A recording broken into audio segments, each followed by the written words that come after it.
set up their own kind of online streaming center, where they have a fixed place to have their executives go online and live stream and sell cars. And then you have other companies that are doing, door-to-door service, delivery, sending your car keys to you via drones, things like that. There's a lot of innovative things happening. But I think the thing that we need to keep in mind is this slow ramp up of demand and purchases. And now there's kind of a debate whether there's going to be a huge kind of a gush of increase of vehicles, or do still people have enough money to buy. But there's definitely a lot of new innovative ways of selling, servicing vehicles. And the biggest reason for that's happening is because the Chinese is already a digital and connected societies. And you can see what happened during how they track, people for scanning codes to see where you've gone the last 14 days, right? So, I mean, it's happening faster. I wouldn't say massive, but there's definitely a change to that. Do you find some silver lining there in the Chinese automobile market, and do you see some kind of winner coming out in this crisis time? Which are those companies, or which kind of processes are going to win in this kind of crisis situation? Well, I think you just answered your own question because you said silver lining and then you said winners. So the silver lining is there will be winners and losers. And that process has kind of sped up by this crisis. So you've seen recently a French automaker kind of pull out of its joint venture, Renault, from with Dongfeng. But I don't think the crisis had anything to do with what happened with Renault. The fact of the matter is now it's purely a market-driven competitive landscape. And if you don't have the right kind of products that cater to the Chinese consumer needs, whether it's, I call it the three forces, whether it's the Chinese traditional automakers, whether it's the foreign multinational automakers, and whether it's the new kind of the smart EV startups, anyone in those group could be in danger of, being eliminated. And we just saw, one happen. So I guess the silver lining is the consolidation will really pick Excellent. up. So do you see the consolidation to take place largely also in the shared mobility space? Do you see there's a massive impact on shared mobility because after COVID, because people are coming out now, China is the country, India is completely locked down right now, so we cannot see the impact right now if it had any impact on shared mobility or not. But the pundits in the industry suggest that this is going to be. How do you assess the situation in China right now? Well, I think in the shared mobility space, you still have, the kind of the biggest player, Didi, right? Didi Chuxing. Uh, uh, they've, the way they operate their cars, they've put into protective measures for drivers inside the cars. You see these films coming up, between the driver and the passengers, and how they disinfect the vehicles. Uh, I think it's too early to say because uh, you, people have been in kind of a self quarantining or isolation mode for the last, I don't know how many weeks. Do But you now do it's just, yeah, go ahead. Do you think the sentiment will be a bit more towards a tested technology, which is ICE engine, and EV will go down in terms of demand, and also because of the crude price going down, it has touched all-time low. So, do you think it will negatively impact the electric vehicles also? in China and overseas market? How do you see it? Well, I think it definitely will have an impact. But you know, the situation China is facing now is we already had this kind of the first time the sales of NEVs, new energy vehicles, dropped last year, and this year so far the rate of decline is a little bit faster than the industry average.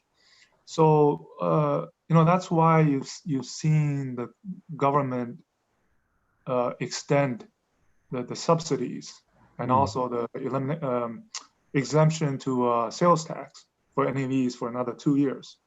So that's already a huge signal. So I think, and then you have the long term.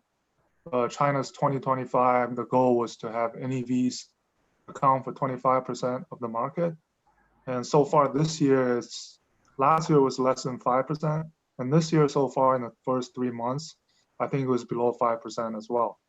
So there's a kind of a huge gap that you need to grow in the next 4 or 5 years to reach that target. So you have the latest policies in place, and then you really have to. Another side of it is just the products, the infrastructure. It's still a lot of improvement, and I don't think I think China has already had the experience of the NEV proliferation in the market for the past since 2009. So I think people are getting more used to the electric vehicles, and if I think really it's the charging infrastructure, it's the tech, it's the features that are going to attract more customers, and you know, um, and then for as we mentioned before, uh, where's the demand? I think it's a very big issue now, is because similar things happening, like for example in the U.S., right? People lose their jobs, and then in China, the really the growth is coming from the lower tier cities, Mm-hmm. and where these people, people who might have had the disposable income to buy cars, but because of the crisis, um, you know, it's it's not as clear, or it's not as that things will come back. It will pick up rapidly. So we'll have to see. Do you see this impact being specific to segments also? Like it will have a different kind of impact in passenger vehicle segment and two-wheeler and three-wheeler or a commercial vehicle when it comes to electric vehicles? If you could Um, briefly answer that, yeah. I think I'm gonna only talk about the passenger and the commercial. I know the Indian market is a big two-wheeler market, but China I is don't want not. to go into Yeah. details. But so I think the commercial vehicles have been less impacted by the crisis. And if you look at the numbers, So the in growth. specific to EV, right? You're talking about electric Yeah, yeah, yeah. commercial vehicle. Okay. Okay. Well, if you're specific to EVs, most of it is still passenger vehicles. But what I was saying before is the CVs, they were less impacted during the crisis, because if you count the vans and the trucks, the light trucks and the light vans, a lot of production went into producing the ambulances, which are based on the light vans, the vans. And then you have these demand go up for logistics, transport, during the difficult time. So commercial vehicles were less impacted. But if you talk about the EV market, yes, most of it is still the passenger vehicles, and I think private consumption. Another characteristic in the Chinese market, it's going up, but we talk about the shared mobility market. That segment has bought quite a lot of the passenger EVs and the smaller type EVs. Lee, do you think the current scenario will, help people buy or change the sentiment of the people in favor of owning a car, which was right till now, largely moving towards shared and ride-hailing services? How do you assess it? Well, yeah, this is this is a debate that's going on. I personally don't think if we go back to SARS in 2003, there was a huge kind of a gush, but that happened during a time when kind of the cars were just people were just started buying cars and it was coming into families and there was a lot of demand even before SARS. So SARS kind of boosted that. But now we kind of have, I mentioned China sells 28 million vehicles a year. I personally think 30 million is roughly kind of a threshold. I don't expect annual sales to be any significantly higher than 30 million units, even though this year and last year was like less than 26 million. And this year, I don't know, it could be 22, 23 million, maybe even less. So there will be definitely people that will move up their buying, but I don't want to come to a conclusion that is gonna really gush. I think we still need to wait and see because you have these new policies and stimulus measures being introduced nationally and locally. So there's a delay, there's kind of a lag effect. So we have to really see the Q2 numbers to be able to tell for sure that this would drive more consumption of private vehicles. Is there any estimation or your think tank has done some kind of calculation on when do you expect China to come back to full capacity in terms of manufacturing, in terms of sales? Is there any estimation on that? Well, around mid-year, that's what I've heard. June, again, after the first quarter or after the first half of the year. As some manufacturing plants, production has already been back to kind of the three-shift model, but I think most of it is right now. When we talk about production resumption being back to close to 100%, that does not equal to saying that capacity is back to normal. No. It's a slow process. So we really have to see, what happens, after May or June. Just trying to understand, Lee, do you think because so far China is known for being the hub for global manufacturing, and supply chain hub, looking at the current situation, which is, of course, it is unprecedented and a crisis like this really triggered a lot of new thought, fresh ideas. Do you think the global market will a bit shy away from putting one central location for manufacturing? Do you think in such a scenario, China may lose a bit of a strength as a hub for global manufacturing or the global supply chain in automotive No, or no, I don't think so. The answer really is simple. If you need to win globally, you need to be in China. You need to have a big presence in China, and a lot of foreign automakers do. But having said that, you will see starting to see those that are, that haven't performed well pull out. I wouldn't be surprised if someone else following Renault, pulled out of a joint venture, and that's why you're going to see is the strong gets stronger, and there's obviously quite a few Chinese brands that have come up over the recent years, and those are the reasons why some of the other foreign automakers that haven't performed well, it's just lost to competition.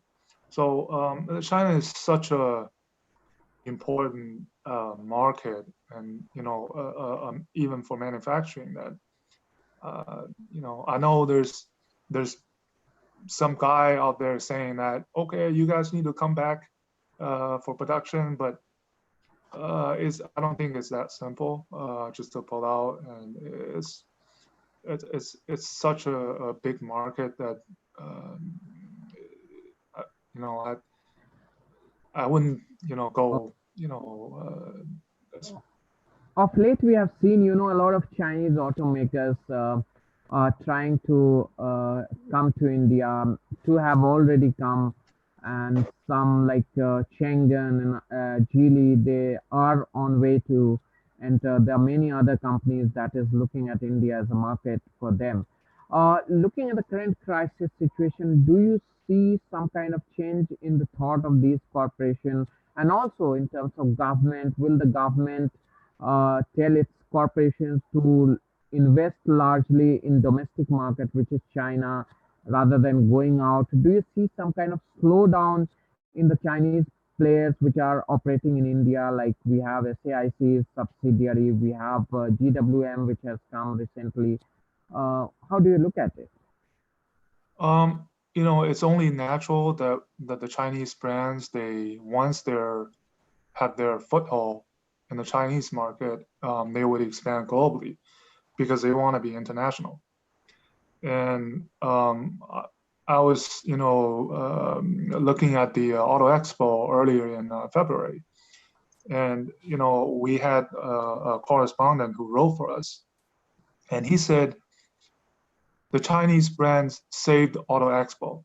I don't know whether you agree to that or not, but basically what I heard from him is, that the four brands BYD, MG, Great Wall, Haval, Yeah. Haima, I think they took a big presence in Auto Expo, and despite that was during the time when it was getting very crazy in China because of the crisis. But I think that that reflects that they already had a good localized presence in India to be able to still, hold, with their local executives, hold the, whether there's press conferences or do the auto show. But yes, the Chinese government encourages export, encourages these brands to go global, and they themselves, they want to do that. India is such a close market and close country. Why not? And you see different strategies. You see kind of Great Wall Motors purchase the GM's, I forgot the name, Bergon manufacturing facility, right? And then Haima working with Bird, right? The Bird, it's a local company Yeah, in India. yeah. Different approaches. With this crisis, I think it's the same for China or for the U.S. or for India. It's just a matter of, resume things in a gradual way to normal.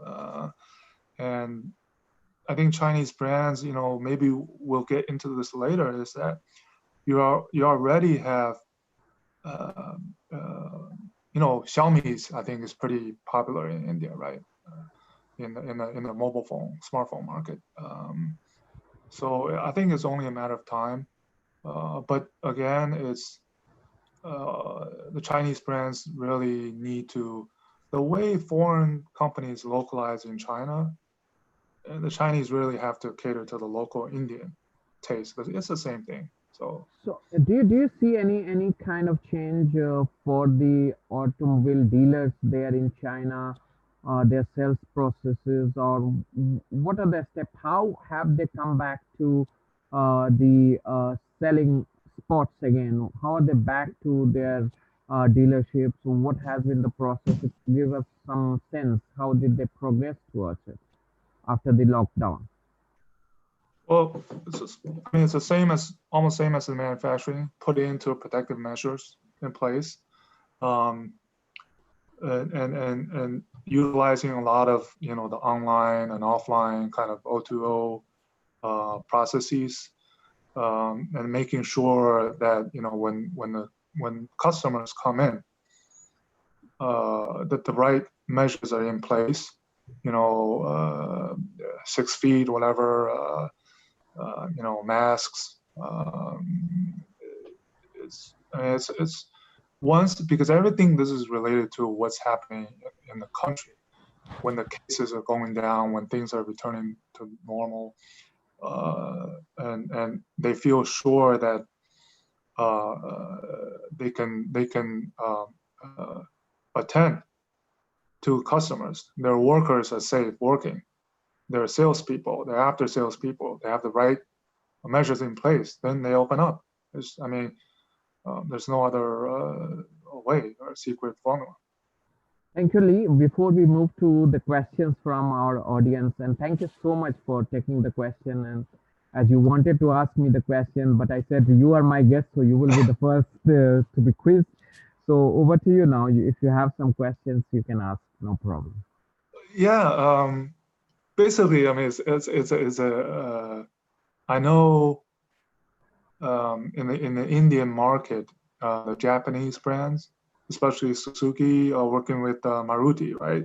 They've been quite successful, kind of developed into this local, it's a local brand. And same for a Yeah. lot of the foreign brands like Volkswagen in China.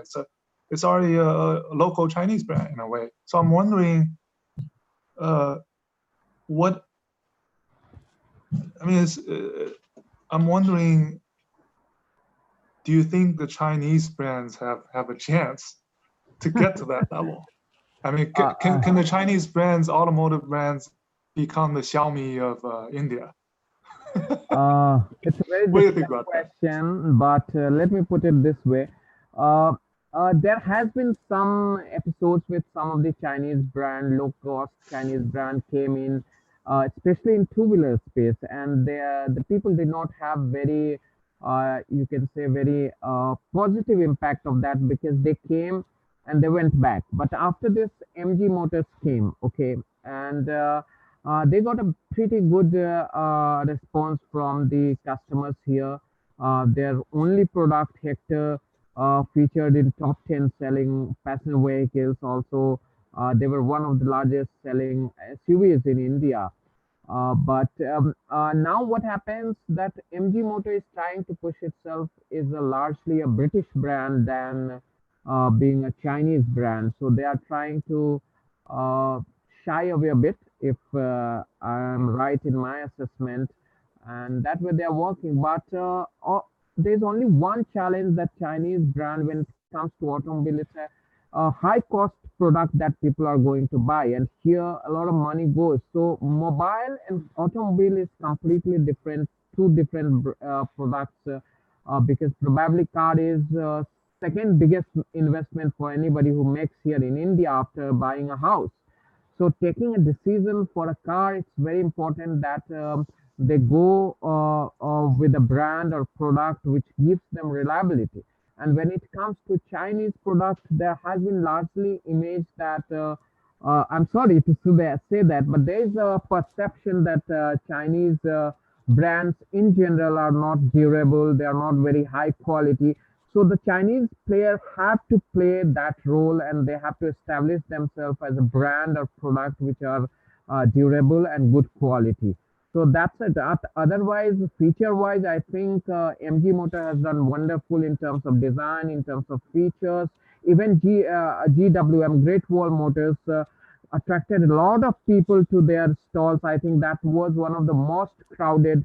MG and GWM was one of the most crowded stalls during the Auto Expo.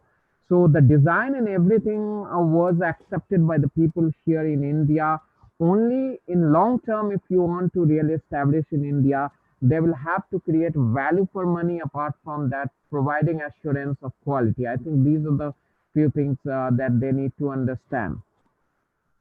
That's a good, fair assessment. I need to tell companies back in China. Yeah, that's what it is right now. But I think slowly the acceptance of Chinese brand, which was Chinese product largely in aftermarket, the aftermarket music system, a lot of gadgets in the cars were already being used, made in China, and they were imported by traders here. But now I see the kind of response people have given to MG. I think. The wind is blowing in positive direction for Chinese brand, but they need to give an assurance that there should not be any uh, problem in terms of quality. But features they have certainly won. Okay.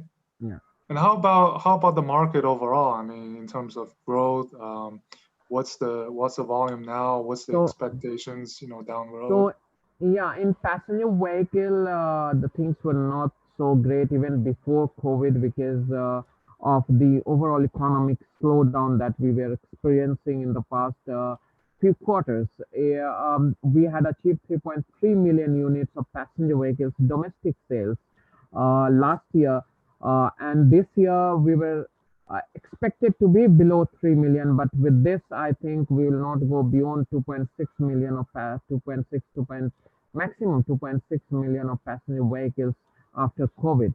Last month we Wow. saw a drop of about 30%, 25-30% in the passenger vehicle segment. Similarly, two-wheeler segment also. The other problem here is that we are leapfrogging to BS6 emission norm from BS4. We are the only country that is doing this.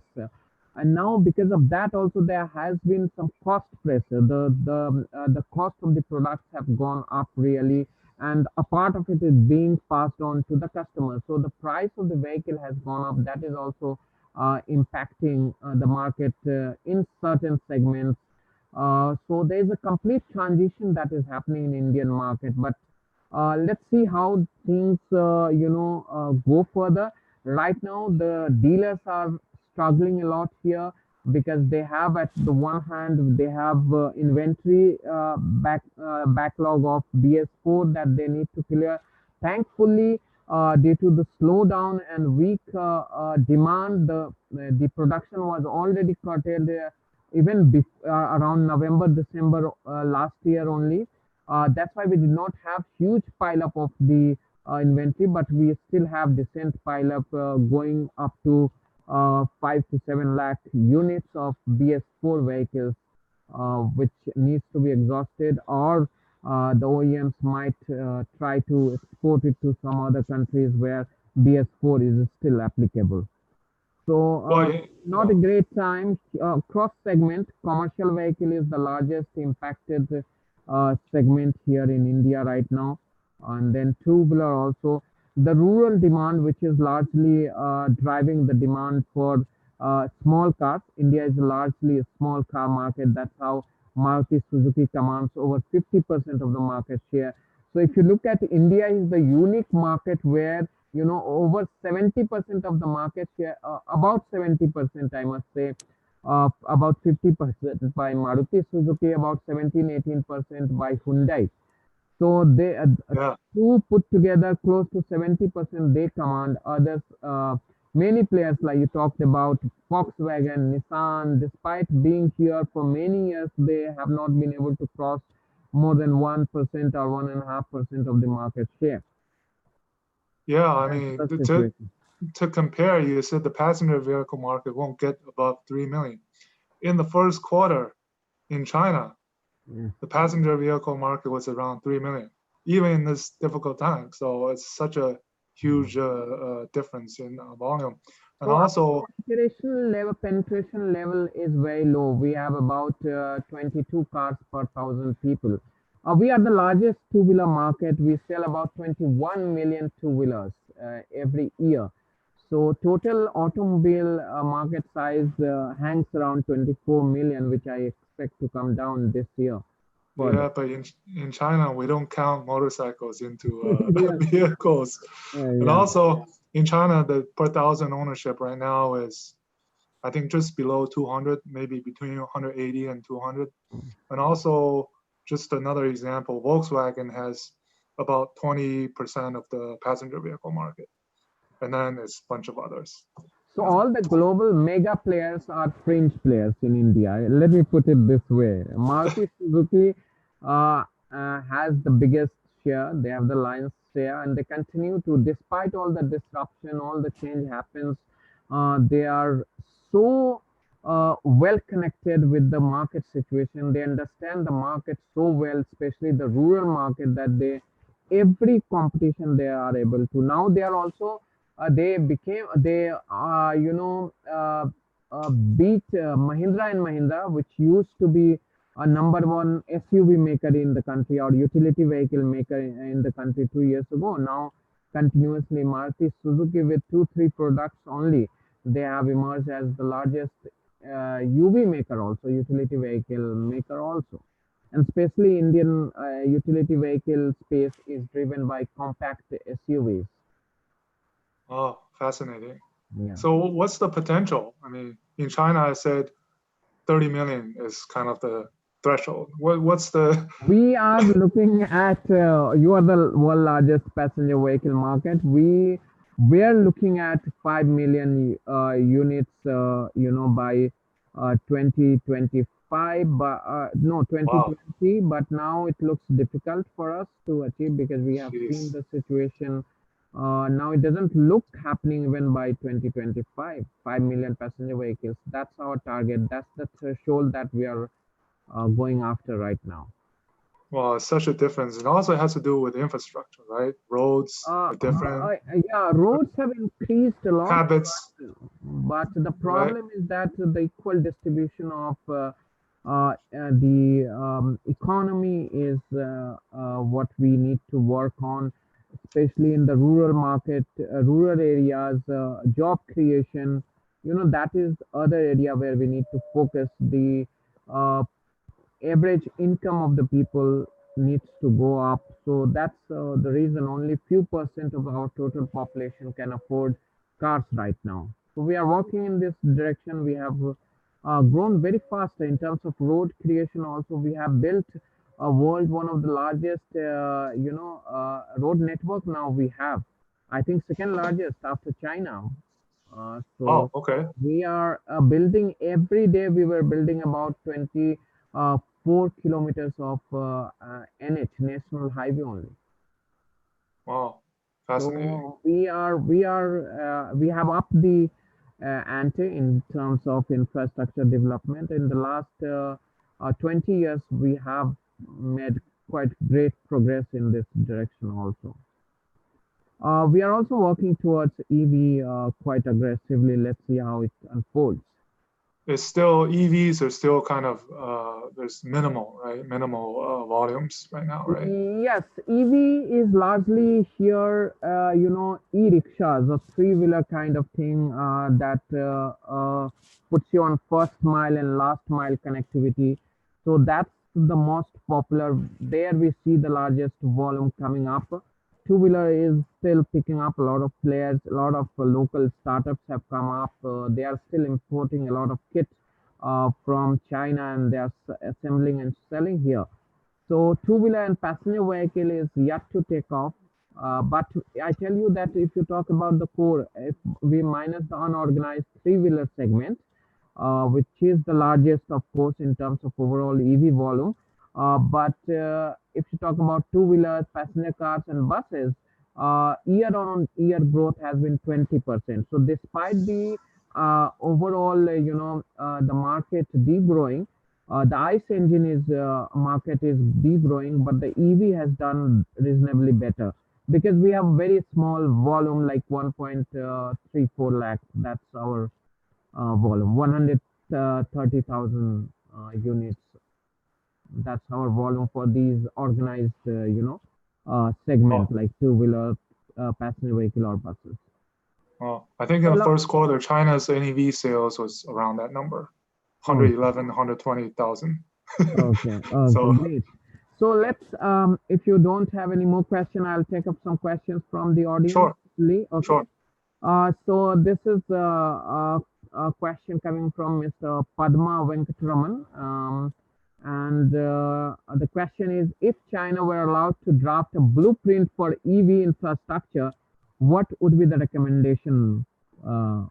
What do you think should be recommended for India?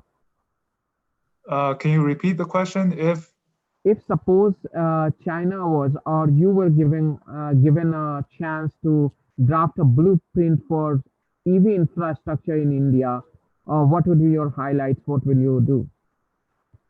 Wow, that's a tough question. Well, I can share, what China has done.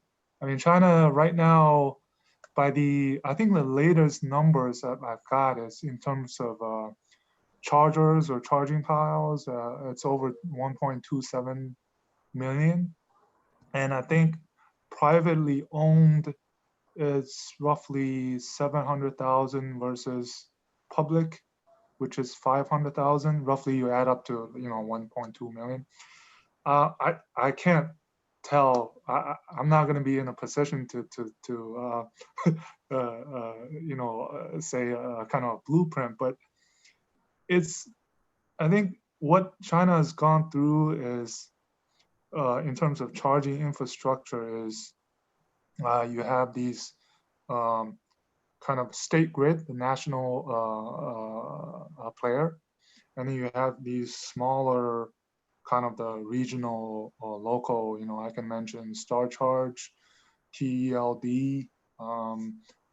These were kind of companies that were born out of, local regions. And they've used kind of innovative models of charging to grow their market share. And now what China wants to do is utilize some of the residential areas where there's both parking available and also to build space to build charging.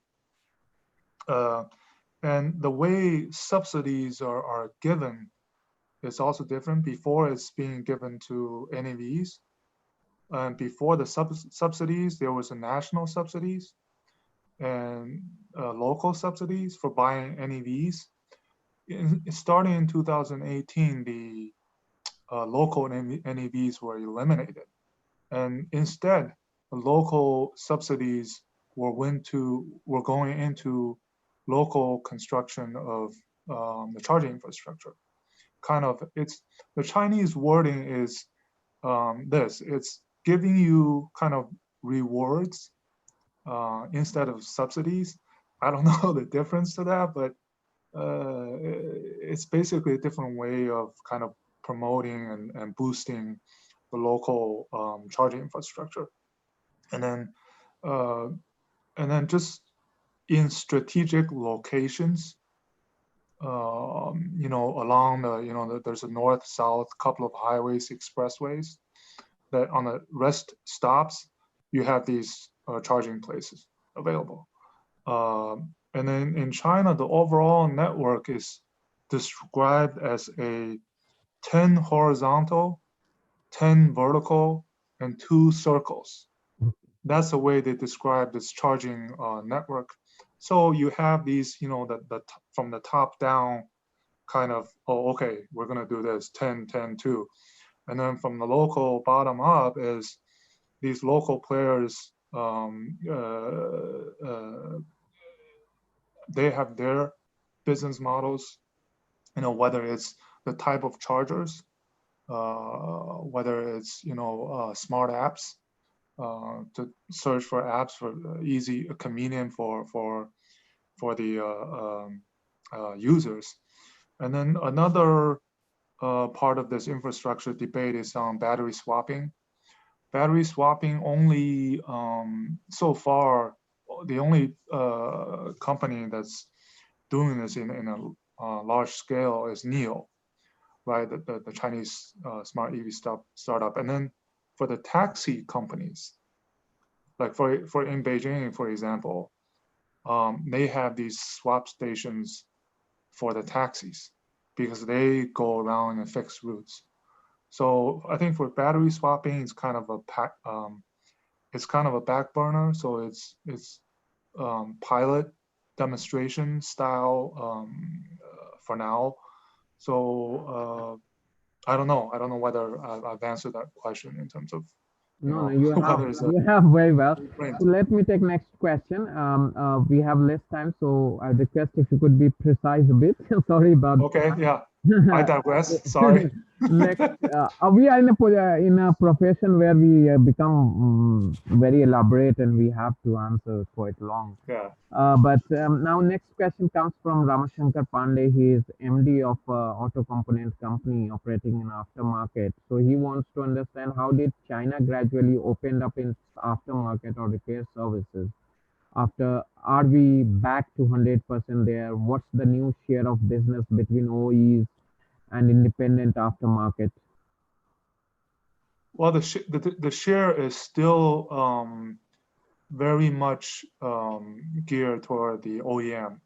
The independent aftermarket is very, very fragmented, but you've seen these chains, you know, different business models, e-commerce, O2O, like Tuhu, it's an independent chain, and then also companies themselves, like SAIC Motor, they have their own 车厢, you know, their own. So you have these different business models, but still, I think people still depend on the 4S, the so-called 4S dealerships.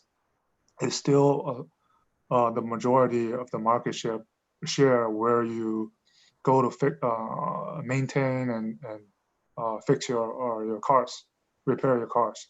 Well, I'll skip all those questions that I have already taken up during our conversation. The next question I'm taking is from Soumya Mandal. He wants to understand Chinese brands see local, means some company which are global like Suzuki, but in India they became almost local by joining hands with Maruti Suzuki.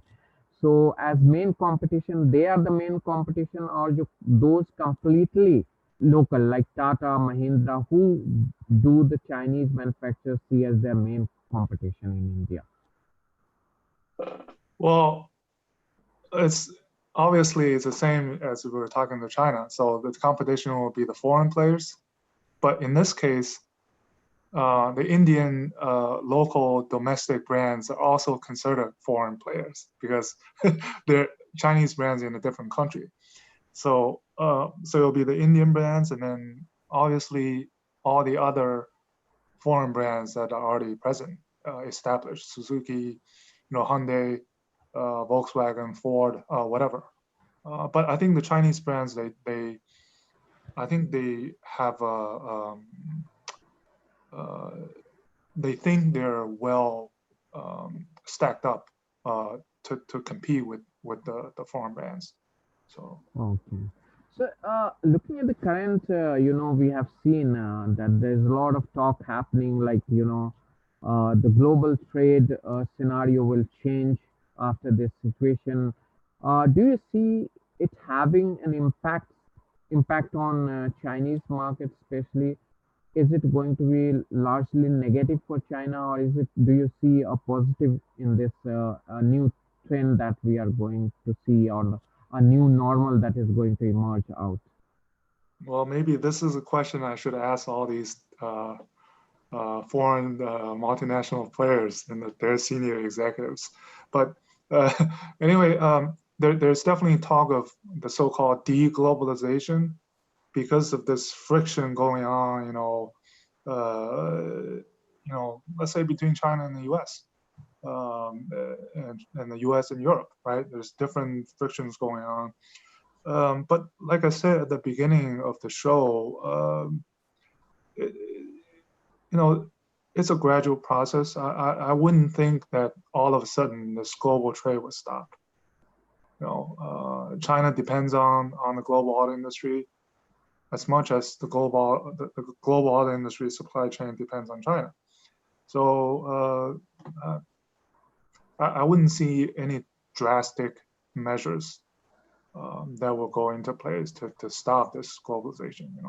So I have over many questions coming up across platform, but I'll take last two questions if you permit, Lee. Sure. So okay, so next I still have question. time if you have time. Yeah, of course I have. Let's address as many questions today for our audience as possible. But I'll have to see the recording also should continue till then. Right. Okay. Okay, the next question comes from Mr. Krishna Rao Gaur. He wants to ask this question. Most of the EV manufacturers in India source their components from China. It is obvious that in the current scenario, large volumes will be unthinkable. Indian companies have to limp back to normal levels. What will be the strategy adopted by Chinese suppliers in terms of volumes and pricing? And what will be the strategy adopted by Indian companies in thinking up of alternate channels? Okay. That's a tough question as well. um, well, I think there's two sides. I think on the one side you have the Chinese suppliers. They have to figure out their kind of a strategy because they're ramping up in China. So they need to there's some numbers in China. There's the OEM installation rate of batteries that has been also gradually going back up.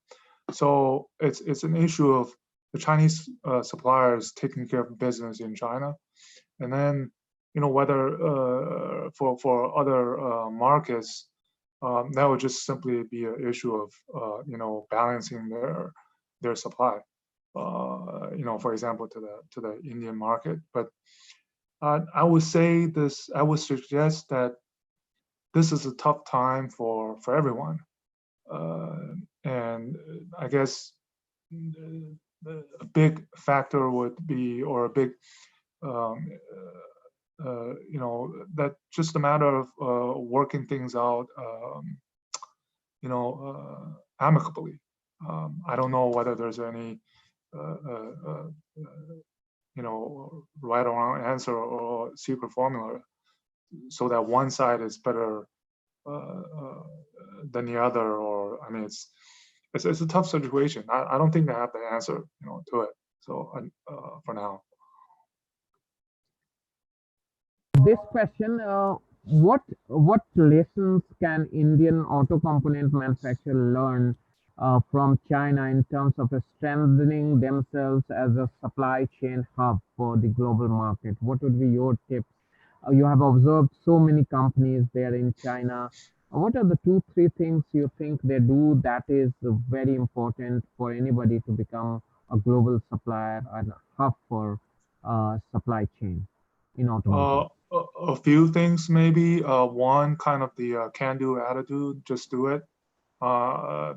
Two, the kind of the top-down, bottom-up approach. You have the Chinese, government, different ministries, commissions, coordinating the processes, and then just I think when the times gets tough, the tough gets going, right? So I think maybe the biggest lesson is, the in times of crisis, you kind of rise up. I mean, for many of the Chinese manufacturing, whether it's OEMs or suppliers, it's just putting things into place, in a short amount of time. A lot of coordination going on between the higher level up and down at the local, to your employees, to senior management. Communications wise, you set up task forces to coordinate things. Just and the expectation that you won't be back to normal with a light switch. The kind of the right expectations to help you move forward. I think that's very important. So, Lee, my question, last question, this is from my side itself. In India, we have seen tier two, tier three suppliers are in the most difficult phase right now in terms of their demand is gone almost. It's very tough to operate They will not probably get support from their tier one suppliers, like dealers. At least they will get support from the OEMs because they have to sell their cars. In such a scenario, how the Chinese supply value chain works for their small players, and what would be your message for Indian small component suppliers, those who are tier two and tier three? Well, like I said just now, it's kind of the understanding between these up and down the supply chains, and maybe just offering what I've seen, at least in China, is companies offering kind of different terms in terms of your receivables or your days when you have to pay. I don't know, things like that. But as tough as it is to say that what happened in China is there were cases where the local governments helped organize and search for new suppliers during the crisis. And I'm not sure whether the previous suppliers they got back. So you will see, but I mean, the China is there's hundreds of thousands of suppliers, and even this tens of hundreds of suppliers making the same component even in one city or prefecture. So there was a lot of flexibility, but it's just a matter of working things out.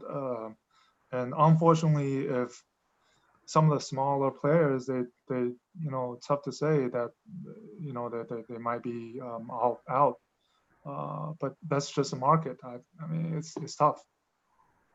Thank you, Lee, for joining us. Hope our collaboration works well and we further expand this discussion with more experts joining in. Probably you can bring in experts from China. I'll try to bring some industry leaders from India and we can take this collaboration further and we'll decide on that and we can make it a more often kind of show than once in a while, right? Yeah, sure. And Thank I you. hope I provided good information to share with the Indian audience and It the was global audience. very Yeah. insightful answers you have given, and thank you so much for being so candid and taking out time. Thank you so much, Lee, for joining ETAuto Conversation. Well, thank you for having me again. It was a great pleasure. Thank you. All right. Bye bye. All right. Bye bye.